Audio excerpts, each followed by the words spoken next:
Hey, good afternoon, everyone. Thank you so much for joining us on this lovely Monday summer afternoon.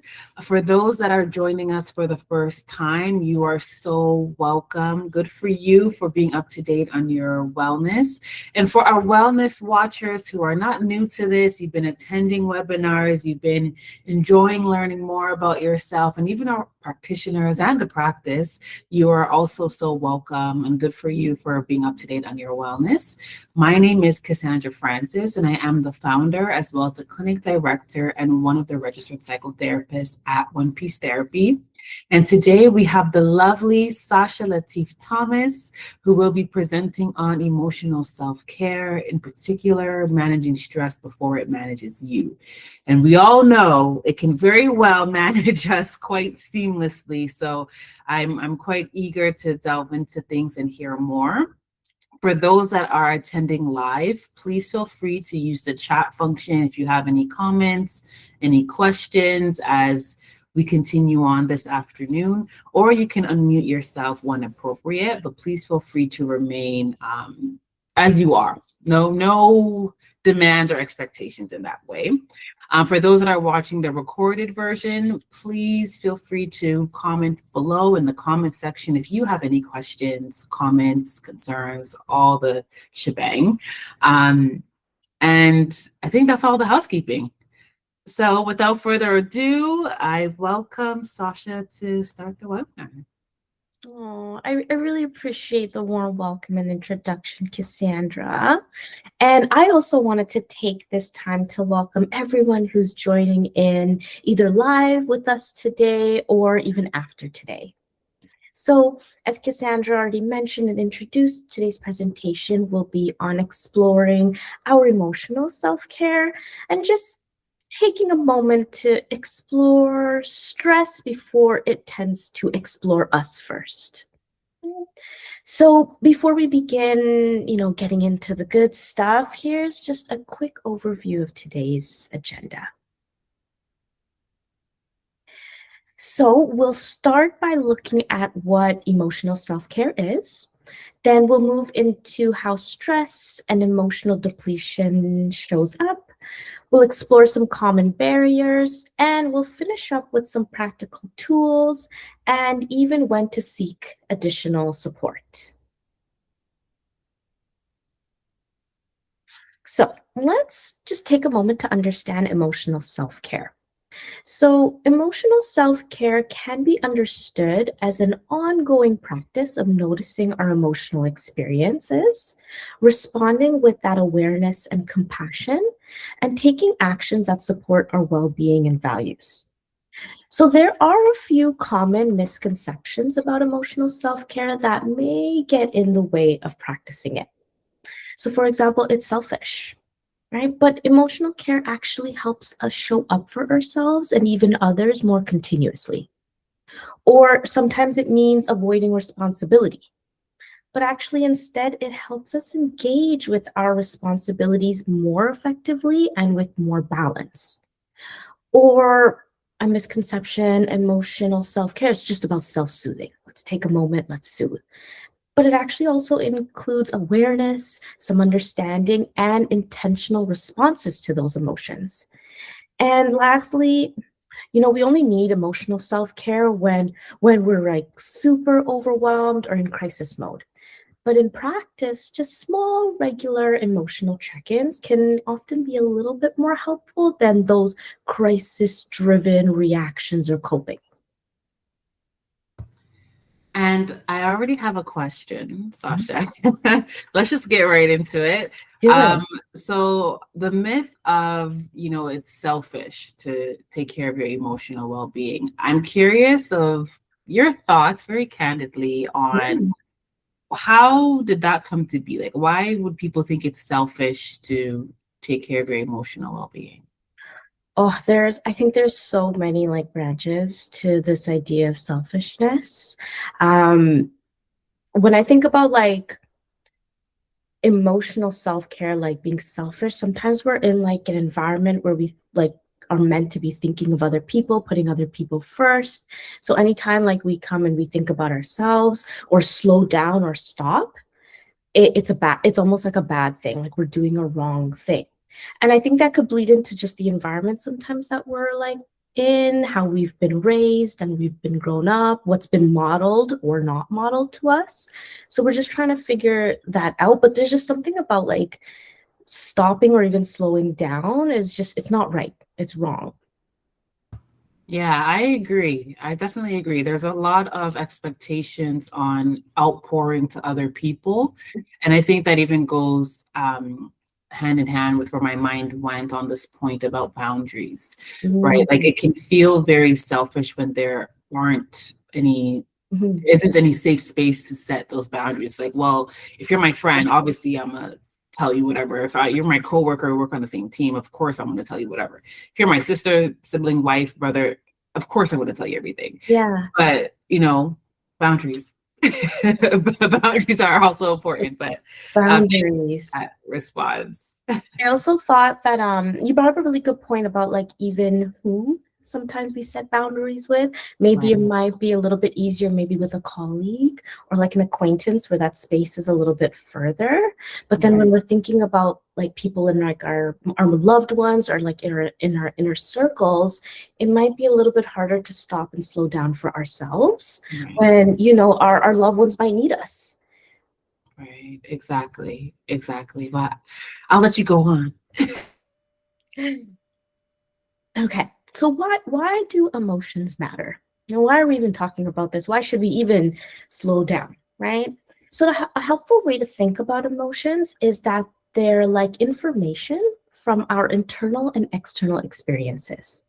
They do tell us that something important is happening, but they don't tell us exactly what to do.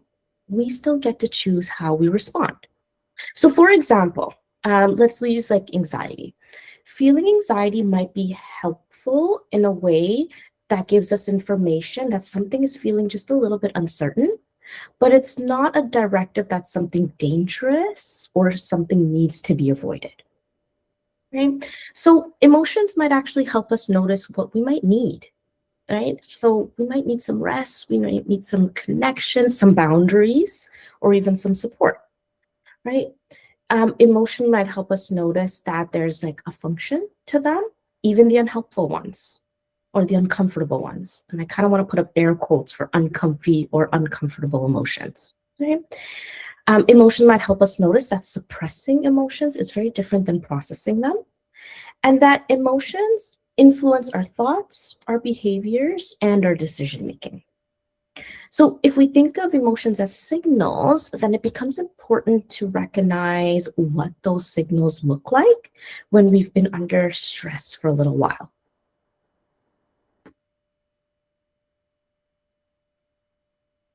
So these are just some signs that our emotional reserves might be low. Of course, it might look differently for everyone, but generally speaking, emotional depletion often shows up gradually and across these different areas of functioning.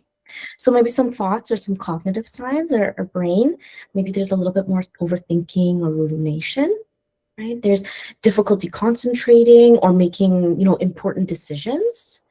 We have that, that feeling fatigue, that mental fatigue, maybe a little bit of fogginess, right? Or maybe even being harder on ourselves than usual. Some emotional signs could be that that irritability that's coming up, a little bit of overwhelm that we might feel. Okay. Talking about behaviors, right? We might be pulling away or withdrawing from others or things that we like doing. There might be some avoidance or procrastination. We might actually do the opposite. We might overwork, or we have a really difficult time slowing down. Or just we're noticing like some reduced motivation for usual or like our fun activities. And lastly, we always want to incorporate the body or our physical signs as well too. Again, we're pulling on that fatigue or low energy, right? Now we're noticing maybe our sleep has been disturbed or some changes in that area. Sometimes, usually when this happens, it shows up in our body. So we're feeling that muscle tension. That could look like headaches, maybe tense in our neck and our shoulders. And I would still put this in like body or physical signs, like feeling that wired but tired. Like we're so tired, we can feel all these things happening, but we're so wired and alert and even like hypervigilant. Going back to one of the points you mentioned as well on the last slide about, there's a difference between suppressing and processing. I've gone over this so many times with clients who would come in, about one concern, and then they'll tell me, okay, I already processed the other thing. Like, I don't want to go through that again. I don't want to deal with that again. But then as we get to talking, it's kind of like, I think there's something that's still there that hasn't been processed. And I'm curious, in regards to these signs, like how would you differentiate, even a client being mindful of, I have processed this or I'm suppressing this, like where does these signs fall in that? Yeah, of course. I like to sort of tease it out a little bit by like brain and body. When I kind of hear the word like processing or even like suppressing, I kind of just draw on brain. Brain is so good at telling us like what is happening and how it's happening and when it's happening and that all things are good. But then sometimes as we're sort of having that conversation, or maybe it just naturally kind of comes up, we might be noticing that like our actions are very different. Like brain would have said, yeah, good, but actually we're not, as connected as we are to like our loved ones or our best friend. And then sometimes our body might be feeling a little bit different. So, brain says we're good, but like I still have like that kink in my neck that for some reason I'm doing all these like, like exercises or like hot and cold and it's still present. So that's where I get a little bit curious in terms of like, have we actually like processed, or did we just like, it just suppressed itself? Brain kind of told us, yep, we're good. And it just kind of trickled down into, yes, we're good. So I always kind of take a little bit more of like a holistic approach to these pieces. Like, love the brain. It does such great things and it's so convincing. And it really is helpful when it comes to the emotional part too. I think they go hand in hand.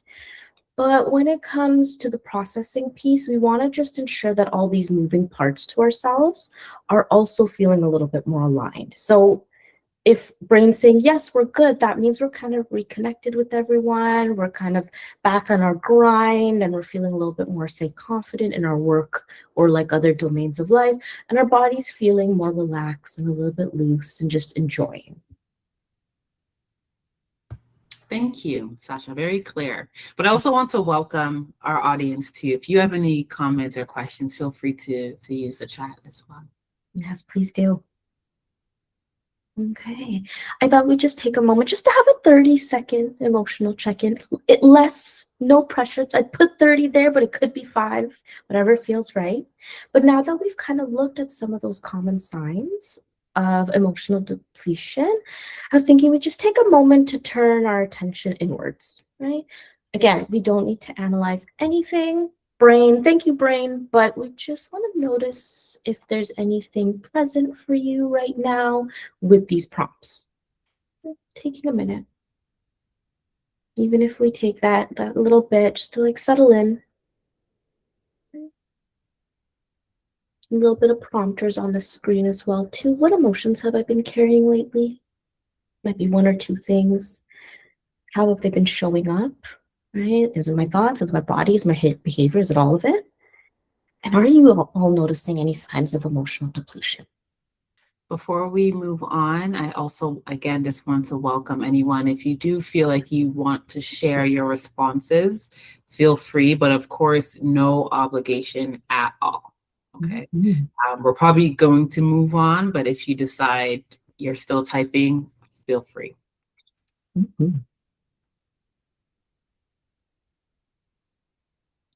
Okay. So just building on that reflection, I was thinking we take a step back and look at what might be contributing to these patterns. So pretty much what keeps the cycle going. So when we talk about stress, we're talking about a cycle between what happens to us, how we interpret it, how we feel, and what we do in response. So for example, a trigger or an activation point might be, I have too much to do. So that's the something happening. It's either external or internal, right? That then leads to some thoughts, so an interpretation of the situation. Again, example, I'm falling behind, right? Then we have an emotion that might come up, how we feel in response to that activation or trigger and that thoughts, maybe again, some anxiety, right? Which then leads to behaviors. So what we do or what we don't do. So again, following sort of the example, maybe some avoidance or some procrastination that might be coming up. And then that kind of keeps on going. That cycle strengthens or continues. It reinforces the stress. Just kind of looking at like the arrows going downwards. The goal isn't to eliminate the stress. Sometimes we do get into that mode of like, I have to get rid of this. I have to fix it. I need to like be really proactive and get it all done. But just to notice where might feel right or a gentle interruption of the cycle before it builds into something bigger and stronger.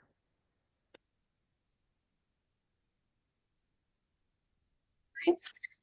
But I just gave like a little bit of like an arrow down, a little bit of a cycle, and I'm just like, okay, yeah, we can gently interrupt that. But there are some barriers that do come up for caring for ourselves, right? There's a little prompter here, like, okay, I just saw that laid out for me. I can see kind of where the cycle might come up. Maybe I can see my thoughts. I can feel my emotions.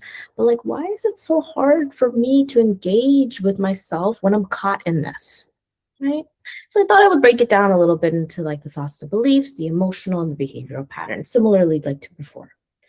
So sometimes like these barriers shows up in our brain, in our thoughts and beliefs. So again, I should be able to handle this. Whatever's coming up, I got this. Like, duh, I can do this, right? Or even this one, I don't have the time. I don't have the time to sit and process this. I don't have the time to get into my emotions. Or even that little selfish piece that we were talking about. Others need me more. My mom needs me more. My caregivers need me more. I can't do this, right? So this in itself can keep the cycle going at that interpretation stage, so the brain stage, right? Then there's just a little bit of emotional avoidance. So that can show up as like numbing or distraction. I'm going to just numb this out. I'm going to distract myself. It'll go away. It's all good, right? Sometimes we just generally actually avoid uncomfortable feelings, like that sadness that might come up, that anger something's happening. It doesn't feel so great. So I just want to, that's the suppression part. Let me push it away. I don't want to deal with it, right? And then sometimes we just have natural body responses or stress responses that do come up, So sometimes we shut down. We do just naturally shut down when we're overwhelmed.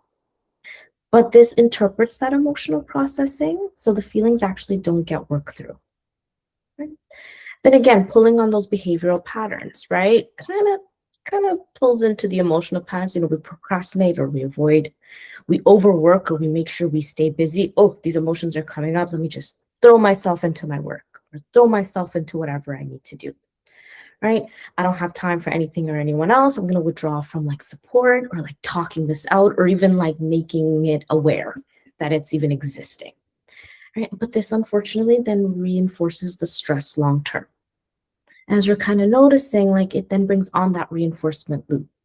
So fair distraction and avoidance does bring that short-term relief. But the only thing is that stress increases over time. Again, it's short term, and then the cycle continuously repeats. And sometimes it becomes a little bit more intense. And I also want to thank you so much, actually. Let me start by that, Sasha. Thank you so much for being so clear on the different signs and thoughts, narratives, feelings, sensations that come up for people. And I also wanted to highlight that everything can happen simultaneously as well. It just depends on what we're paying attention to, right? Like as you're, again, putting these into boxes, making it very distinct, I'm so very much aware of clients who, they would say, I don't have time. So that means, they're essentially shutting down when overwhelmed, and now they're withdrawing or there's procrastination, and here's the loop that you're referencing. Within that, I have another question. In terms of all these signs that you're mentioning, what would you say, or how does one maybe sometimes the thoughts are heavier, the beliefs are heavier than the behavioral patterns. Like, when does that occur? How can that occur if it occurs? Yeah, I think it's a great question. I think everybody's process is a little bit unique in its own way. I think that's why, like, just taking the time to sort of slow what's been going down to really understand what might be showing up first, per se, um, really helps that self-understanding piece to figure out, sort of like what I mentioned before, where to gently interrupt. Because I think you brought up a really beautiful point. Sometimes, like, we have a thought and then we have that emotion or we have a behavior and it's all happening at once and we're not sure what started first, second, third, and it becomes very all together. I think even as I was sort of going through these boxes, I was sort of noticing, oh, that actually kind of plays into that, which then played into what I said before, and I was putting the pieces together right here in this moment. But that slow down piece, and I think that's where, like, sometimes we can either kind of do that on our own when we have that minute or two and we're like, oh, we've hit this point where something needs to change, or when, like, reaching out for support. What showed up first for us, or like at least what we think might have showed up first. How did that look for, like, us, right? Was it a thought? Right? Or was it maybe actually emotions? I would argue, I'm a little bit biased, that emotions do show up first. Whether that be, like, we can pull, which is, well, I know we're using brain to pull on the language, but, like, sometimes we can kind of notice when that emotion shows up first, when that pang of sadness hits our chest, or like that anxiety or that fear kind of bubbles in our tummy. And then that kind of sends that little signal to the brain to interpret what that is. And then the thoughts kind of trickle in that direction. And then maybe some behaviors, but everyone's really unique. So I think the how and the when and the why, it gets a little bit nuanced, but I think slowing it down, to, like, kind of maybe figure out even what our pattern might be. Maybe this shows up more than we actually think. It maybe is always a thought. Great. That's where we interrupt the cycle. Oh, maybe it is a behavior. Okay, then we know we have to, like, change a little something. Right. Thank you. Thank you. And then someone in the comment section mentioned that they always feel emotions first. Yes. Thank you for validating that, because that's actually also why I unmuted myself too, because I believe that as well. Like, how we feel tends to guide, like, literally every single thing, even waking up in the morning. Do we feel like getting out of bed right away, or do we need a few more minutes? Do we feel like looking at our phone, maybe answering email or going through social media? Like, it dictates everything from the moment we open our eyes, in my opinion. But as you said, really activating that mindfulness, that reflection piece, Mm, and you slow down to understand what is that need, right? Or what is that barrier in this case. yeah. Um, yeah, thank I you. do, I do want to say, like, sometimes it's really subtle.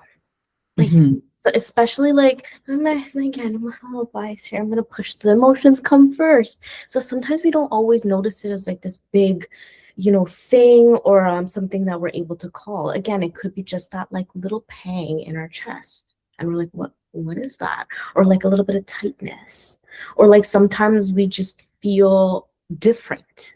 And, like, you wake up in the morning, sometimes you just don't feel as, even though the sun is out, for example, now, and that's supposed to be putting us in a brighter mode, we just don't feel right, or good, or something along those lines. And I think that would be kind of like one of our first small cues to be like, oh, something's happening. And then just noticing what thoughts come up after that, and, like, how we kind of move in that moment too. Yes, exactly. And I do also want to acknowledge, our audience members, that maybe you don't know what comes first or what Mhm. comes second, or maybe you know what comes first, like what do you do after that? Please feel free to reach out to us as well at One Piece Therapy. We're more than happy to support you in your healing journey and just understanding self a bit more. So I just want to insert that, because I know I don't know everybody, but I do know everybody would be at different levels in this process. So just want to welcome that. Yeah, I like the words that you use, like, it's a journey, but just, like, even to start, like, usually what I would be like, we're slowing things down. It's more like the self-awareness piece. Like, oh, like, what's my pattern? Maybe there is a pattern or like a little cycle that shows up with self. And it's like, oh, like once we kind of understand a little bit more. And I think, again, that's why brain is so good at this. Sometimes we do kind of need a little bit of brain to sort of understand, like logistically or like logically, this is happening. But we still then incorporate the emotion piece. Okay. So, how do we start interrupting this pattern? Okay, so a helpful starting point for some might be drawing on some frameworks. So that I would like pull a little bit of things from cognitive behavioral therapy, or CBT for short, and acceptance and commitment therapy, ACT for short. Just to take in the learning and noticing our feelings and our thoughts. So I started with the thoughts, but again, it could show up as an emotion, but we just want to notice it. What's the noticing? Right? What am I telling myself right now? Right? Name it as a thought. Right? This is a thought, not a fact. Right? We often experience thoughts as facts, but those thoughts are actually an interpretation of what's happening. So it might not always be a fact. Right? Then we take a moment to examine it. Right? Is this thought accurate? Is it helpful? I like drawing on like evidence. Like, what evidence supports this thought or challenges it? I like imagining that we're kind of like in a court of law, and it has to be like that strict, like what is the evidence for this and what is the evidence against it? And then we just want to create a little bit of distance, just noticing that we're having the thought that, right? So with this noticing piece, like, we are just kind of putting it in the space of like, oh, it's a thing, it's happening, as opposed to becoming that thought. And again, why I wanted to start with our thoughts is because for some folks, it does show up as a thought, right? Not for everyone. I know, again, we argue that sometimes emotions show up first, but sometimes it genuinely and truly does show up as a thought. We're able to pull on that. So if we want to start with like our thoughts piece, this kind of starts a little bit of that interrupting process.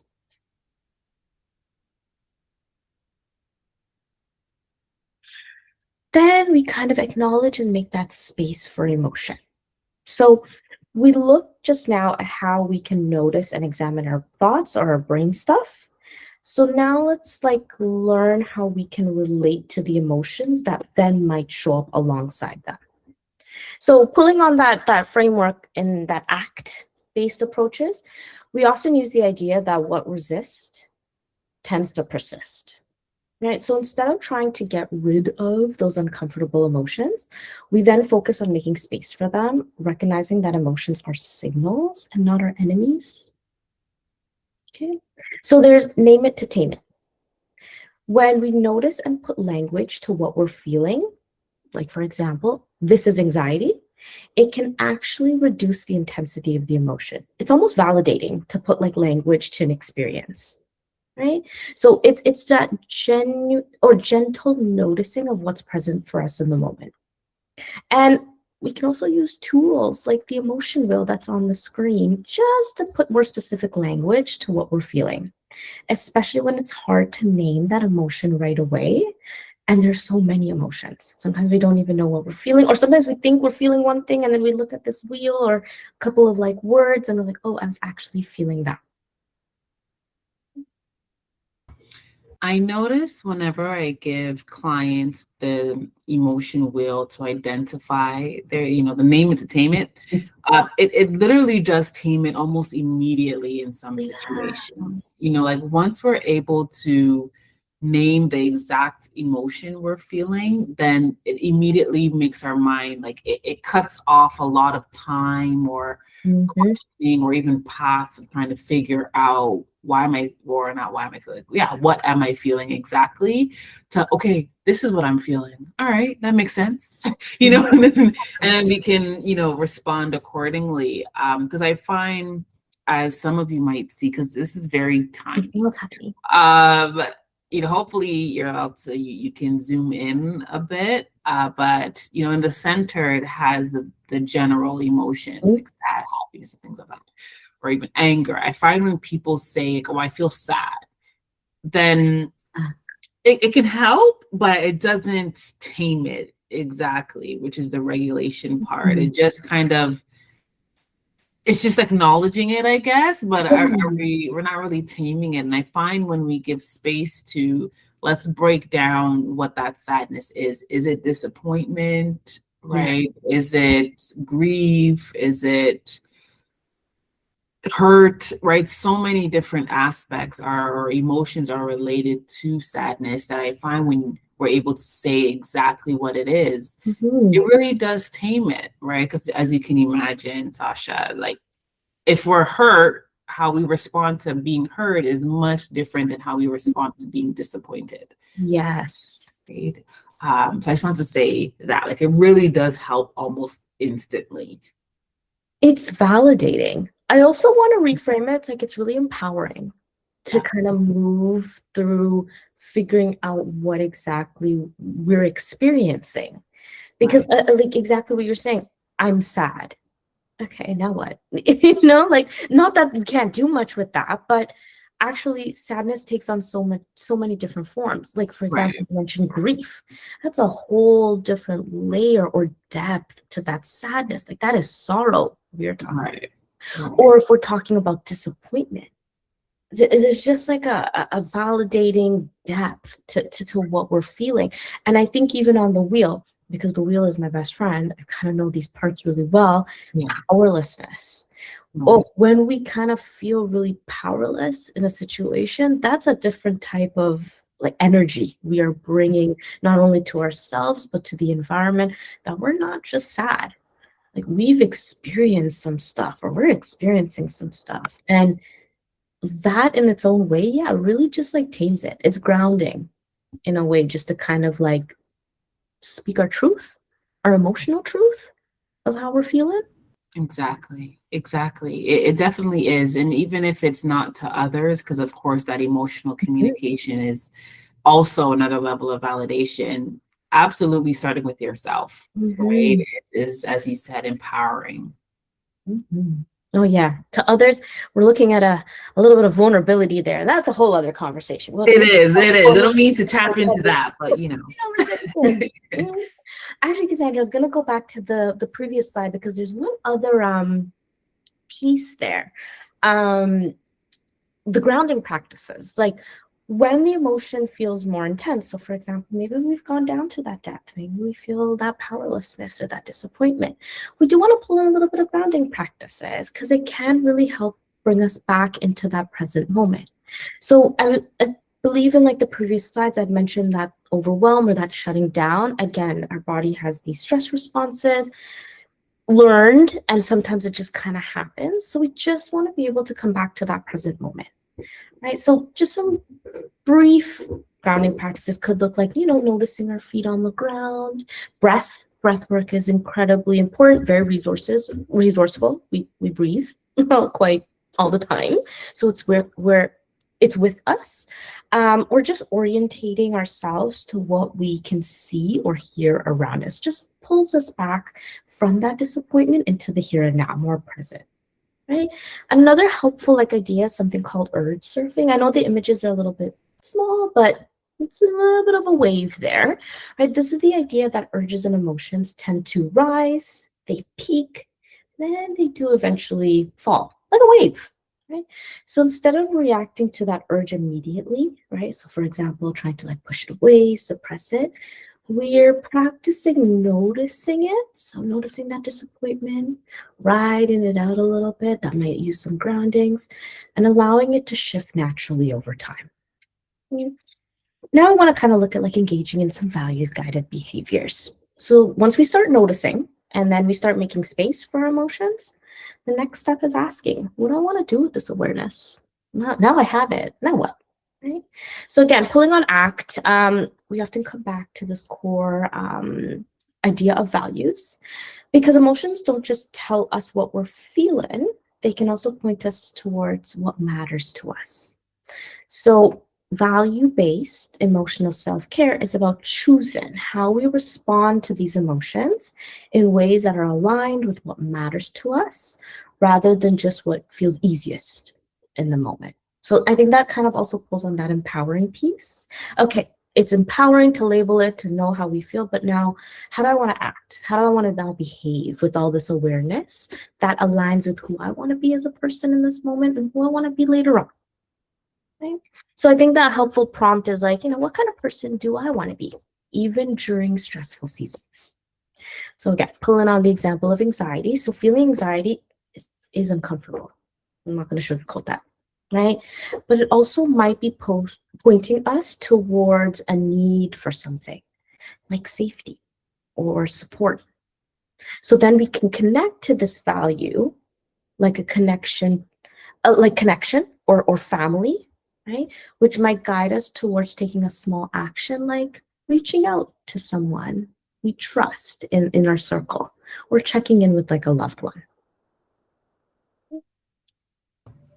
It's interesting that we're talking about emotions, but yet the piece of identity is coming up. And I find that, well, everything in moderation, right? Like we don't want to identify with our emotions in terms of saying like I'm an angry person or I'm a sad, or I don't want to be an angry person, like, right? Like emotions are not meant to be our identity, but it definitely connects with our identity. And as you're sharing, it connects with it in terms of our values, right? Like how, as you said, actually, one of the first slides is it's not instructions, it's information. It's information, signals. Signals, right? Right. Like even some examples, like what we might value and then our behavior, like resting, right? For example, let's use rest because health matters. So health is the value, right? That's our compass for our life, but the behavior is the rest, right? And these emotions might kind of guide us in that direction. Or I think you'd mentioned before the boundaries, right? So saying no because boundaries matter. So the boundary is the value and the behavior is saying no. Or even I have one more. Slowing down because well-being matters, which kind of ties into health, but well-being is a value that we have, and the slowing down is a behavior, and that aligns when these emotions are kind of like named and like aware. And I'm curious, Sasha, like how would you say someone can learn what their values are? Because now we're telling everyone to learn everything. Learn emotions, your identity, your like how do you go about this exactly? Oh, values are tricky. Values are a tricky one because like I think there's so many to pull on, right? But I always say, what's important to you? Like what matters? Like what are some pieces that like every time you kind of think about it, you're like, this works for me. This makes me feel good. This aligns with who I want to be. And sometimes we kind of pull on a couple of words like family, health. There are different domains of life as well too. Hey, we still want to put work in there. Work is important, right? And then when we're kind of in some of those spaces, like for example, like work or with our family or social, what then kind of comes up after that? So for example, when we're at work, what's important at work? Well, being professional is important, right? Being a hard worker is important, right? Or even alongside like family, like what is it that feels good when we're with family? Well, I'm connected, right? So it could be like start more broad, almost like just some words that might come up or pop up when you're like, what do I like? Who do I want to be? And then it can get a little bit more like specific and a little bit more nuanced. And that's a lot though. I appreciate that you brought that on because some people are just like, okay, well, I like a lot of things. Now, how do I know they're my values? This is when like we can start teasing it out. I think that's when that support kind of is a little bit beneficial to start teasing those pieces out. Yes, exactly. Yes, and I think that's also a perfect segue to drop it in of if you need support to figure it out, because we can give a lot of prompts, and I find as useful as prompts are, it can also be confusing to figure it out on your own. So just giving space for the I don't knows are very, very much so valid. Very, right? And then when we kind of bring all this together, if we're kind of looking at everything, emotional self-care isn't just one single technique. It's a process. I think we're kind of pulling on that process, right? Exactly. So just even putting it together as like a self-care toolkit, the couple of things that we talked about. When we're feeling emotionally overwhelmed, remember name, right? So notice, acknowledge, make space, and engage. So that it could just be like kind of helpful to put it into like a little bit of an acronym. Oh, I think that's what they're calling a little bit of an acronym there, just to kind of prompt ourselves, right? So N, notice. It starts with noticing what's happening internally, right? All the thoughts, the emotions, the physical sensation, and the urges. You know, we ask ourselves, what am I thinking? Right back to those thinking prompts, those brain prompts. Like, for example, I can't cope. I'm behind. I'm never going to be able to do this, right? And then what am I noticing in my body as I say, like, I can't cope. I'm behind. I can't do this. Well, my chest is tight. I'm a little bit restless. I'm a little fidgety. Right? Then we acknowledge, right? Put words to our experience without trying to fix it or push away. So that's where like our tools, like our emotion wheel, that can kind of come up, right? We can ask ourselves some prompters as well too. What emotion is here? Again, the wheel, right? Can I simply acknowledge it? I'm noticing anxiety, right? I'm noticing sadness. I'm noticing disappointment, right? And then we make space. From there, we create a little bit of space rather than immediately reacting or trying to push the emotion away. So we ask ourselves, like, can I allow this feeling to be here for a moment without immediately reacting? Like, I want to avoid, I want to distract, but can I just make some space to not do that? And here's where the grounding pieces come up. What would help me stay grounded here right now? Be very present and intentional. Maybe it's a little bit of some slow breaths, right? It's feeling my feet on the floor. It's actually saying, okay, let me take a brief pause. Don't need 2 hours. Maybe just need 5 minutes, maybe even 2. And then lastly, we engage. Ask yourself what matters. What is mattering us in this moment? And we choose one small action that aligns with those values, even if the emotion is still present. We're still going to be disappointed, right? This journey is not to, again, kind of push it or fix it or get rid of it. The disappointment is still going to live. It just won't be so intense. Right? So we ask ourselves, what do I need right now? Right? I'm feeling that anxiety. I'm feeling that disappointment. What do I need? Oh, maybe I need a little bit of rest. I need some support. I need a boundary. Come back to boundaries, right? What matters to me most in this moment? Well, maybe, you know what? I do need that break. Or, you know, I am going to text a friend. Or, I'm going to say no to that one small work task. I know it's important to me about work ethic and showing up, being present, but I'm going to say no, right? What's in my control right now? These are some pieces. And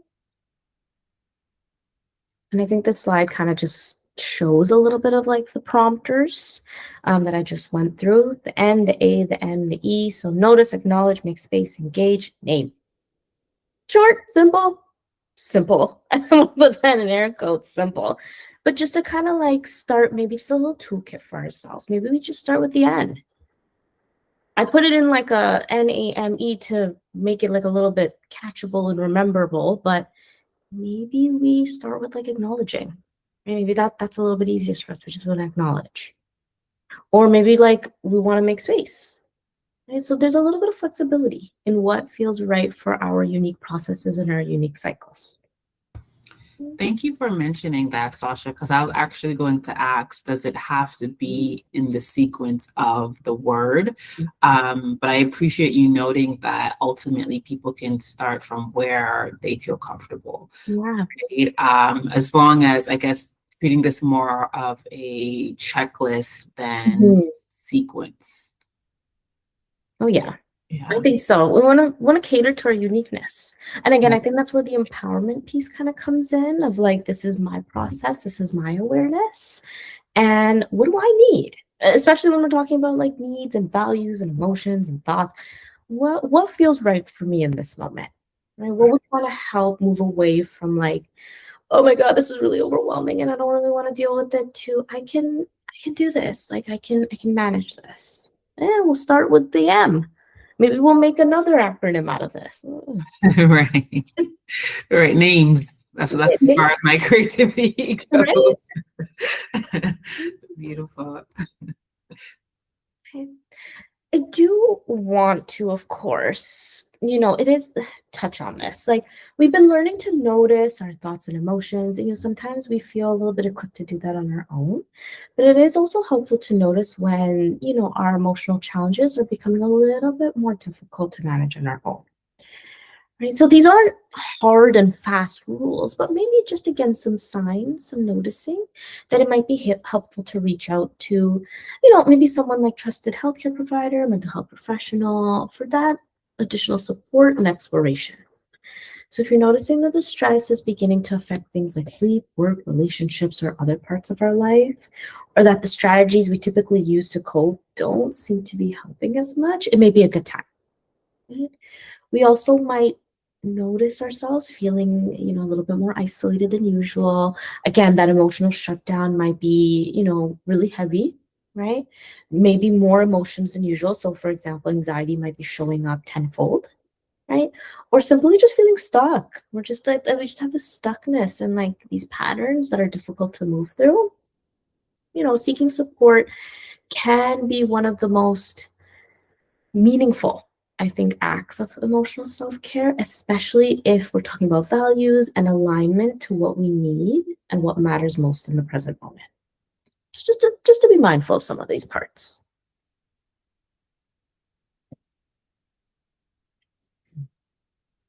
So as we come towards the end, I did want to just highlight 3 key takeaways, right? So emotional self-care with awareness. Notice thoughts, emotions, and body signals can be the first step for some. Number 2, emotions are our signals. They're our stories, not our enemies. They can point us towards what matter, but they don't have to control our actions. So I think, Cassandra, you were kind of pulling on this, like, sometimes thought that we have, I'm an angry person, I'm a sad person. No, doesn't have to control who we are, how we act. They're just pointing us in the direction. And our small value-based actions matter most. So we don't need perfect alignment or perfect regulation. Just one small step in alignment with what matters to us. And again, name. Right? If nothing else landed today, come back to that one simple process. Name. Notice, acknowledge, make space, and engage. In that order, maybe. It might take a different form. Beautiful. Thank you. Thank you. Yeah. Thank everyone for being, here with us today, and just kind of gathering some information. See if this aligns and going from there. It's our process. It's meant to be slow, it's meant to be unique, and it's meant to be really empowering. Yes, beautiful. Thank you so much, Sasha. Me, appreciate. Okay, yes, we we have some audience members mentioning how beautiful your webinar was, and it absolutely was. Really highlighting the crucial aspects of why emotions exist within our bodies. We can't control it, so we might as well try to understand it and make it work for us the way it is meant to. So thank you for guiding us through many different techniques and just insight on the process. Again, as we shared throughout the webinar, for those that want to continue this discussion or continue this journey, please feel free to reach out to us at One Piece Therapy. We'll be happy to support you in finding the right therapist for you. Or you can continue to follow us on social media as we do our monthly webinars throughout the year. So always the best thing to be up to date on your wellness so that you can continue to take care of yourself as much as you can. Okay.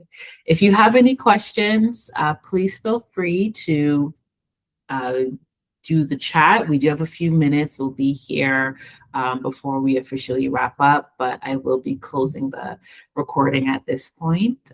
But again, thank you all for attending and Sasha for presenting. Thank you.